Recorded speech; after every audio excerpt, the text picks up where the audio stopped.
एक राज्य में एक राजा राज्य करते थे। नाम था चंद्रसेन। वे बहुत ही दयालु शासक थे। जो सचमुच जरूरतमंद होते थे उन्हें वे आर्थिक मदद देने में कभी भी हिचकिचाते नहीं थे। जैसे जब कोई नया व्यापार आरंभ करता था या कोई अपने परिवार को लंबी तीर्थ यात्रा पर ले जाना चाहता था या कोई बहुत दिनों से बीमार रहता था और इलाज के लिए धन का अभाव हो जाता था, तब वह निसंकोच उनकी मदद किया करता था। फिर जब यही लोग वापस आकर राजा को बताते थे कि उसकी मदद की वजह से उनके सब काम ठीक से पूरे हो गए और अपनी कृतज्ञता जाहिर करते थे, तो राजा को बहुत खुशी होती थी। उसे लगता था कि उसकी मदद का सही परिणाम निकला। लेकिन उसे एक बात का दुख रह गया। चंद्रसेन का दूर के रिश्ते में एक चचेरा भाई था, वीरसेन, जो बहुत गरीब था। राजा उसकी सचमुच मदद करना चाहता था, परंतु वह व्यक्ति उसकी मदद से पूरा लाभ उठा ही नहीं पा रहा था। वीरसेन एक अच्छा शिकारी था और अलग अलग विषयों पर कविताएं भी बनाता था और राजा को सुनाता था। राजा को कविताएं बहुत पसंद थी। वीरसेन जब भी शिकार से वापस आता था या कविता सुनाता था तो राजा उसे पुरस्कार देता था, पर धन का उपयोग करने से पहले ही या तो उसे चोर ले जाता था या मार्ग में उसका थैला ही खो जाता था। इस तरह वह हमेशा गरीब का गरीब ही बना रहा। जब भी वह महल में आता था तो मैले कुचैले कपड़ों में होता था या भूखा प्यासा रहता था। एक दिन वीरसेन ढेर सारे शिकार के साथ महल में आया। राजा बहुत प्रसन्न हुआ। उसने अपने दरबारियों के सामने उसे पुरस्कार देना चाहा। इसीलिए उसने उन सबको बुलाकर कहा, आप सब मेरे चचेरे भाई वीरसेन को जानते हैं। आज उसने ढेर सारे शिकार मारकर अपनी बहादुरी दिखाई है। मैं आप सबके सामने उसे पुरस्कार देना चाहता हूँ। तब राजा ने उसे एक चमकदार नारंगी भेंट की और मुस्कान के साथ विदा किया। वीरसेन ने झुककर राजा को धन्यवाद दिया और दरबार के बाहर निकल गया। दरबार में कानाफूसी होने लगी।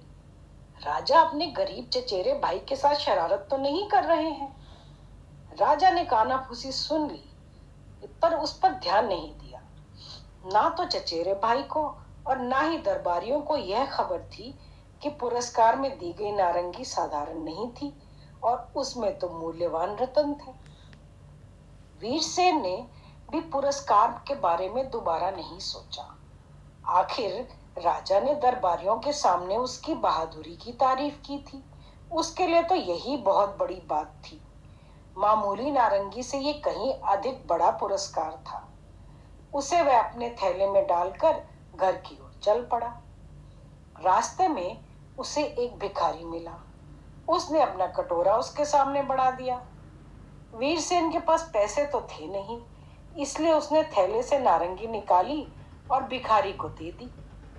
तुम्हें भूख लग रही होगी, इसे खा लो, यह कहकर वीरसेन चलता बना। नारंगी हाथ में आते ही भिखारी को लगा कि यह तो बहुत भारी है और चमकदार भी बहुत है। उसे लगा कि यह कोई नायाब चीज है, इसे तो राजा को दूंगा तो वे प्रसन्न हो जाएंगे। सीधा राज दरबार में पहुंच गया। राजा से बोला, राजन, मैं आपको आशीर्वाद देने आया हूँ। चिरंजीवी भव। साथ में आपके लिए ये नारंगी भी लाया हूँ। कृपया मेरी इस छोटी सी भेंट को स्वीकार करें।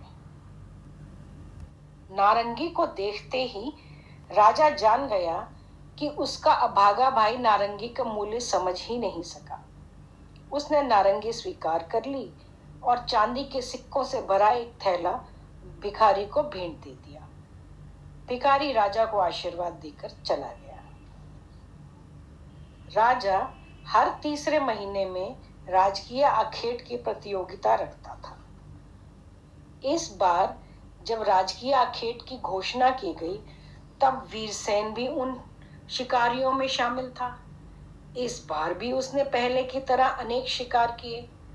राजा ने फिर से उसे पुरस्कार में नारंगी दी।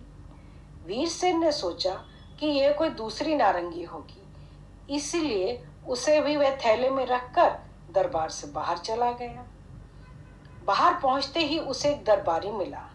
वह पान चबा रहा था। क्या तुम्हारे पास और पान है? वीरसेन ने पूछा। उसने पान के बदले उस दरबारी को नारंगी दे दी। दरबारी ने दबी हंसी के साथ उसे स्वीकार कर लिया। वह जानता था कि उसे वह क्या करेगा। वह तुरंत राजा के पास गया और उसे नारंगी देते हुए बोला, यह आपके चचेरे भाई ने मेरे पान के बदले मुझे दिया है। आपने उसे ये 2 बार दी, लेकिन उसने संभाल कर अपने लिए नहीं रखा। महाराज, उससे मदद करने का कोई फायदा नहीं। वह जिंदगी में कभी कामयाब नहीं होगा। अब की बार जब आखेट की घोषणा की गई तो वीरसेन को उसकी बहादुरी के लिए राजा ने उसे तीसरी बार वही नारंगी दी। साथ ही यह कसम भी खाई कि अब यह उसकी आखिरी मदद है। वीरसेन ने जब राजा के हाथ से नारंगी ली तब वह जमीन पर गिरकर कई टुकड़ों में बिखर गई। उसके अंदर के मूल्यवान रत्न सब बाहर आ गए। क्षमा कीजिए महाराज, यह कहकर माफी मांगते हुए वीरसेन रत्नों को एक एक करके चुनने लगा। साथ ही वह चकित भी था। उसने राजा के चेहरे की ओर देखा। राजा ने मुस्कुराते हुए कहा, मेरे भाई, अब तुम्हारा भाग्य खुला है। जब भी मैंने तुम्हें मदद करने की कोशिश की, तुम करीबन इनकार ही करते रहे। तुमने नारंगी भी दूसरों को दे दी।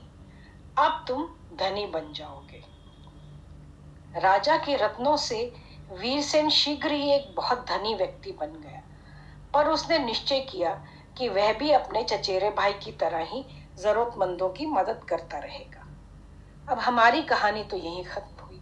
आपको अच्छी लगी हो तो हमारे चैनल को सब्सक्राइब करें, शेयर और लाइक करना तो बिल्कुल भी ना भूलें। धन्यवाद।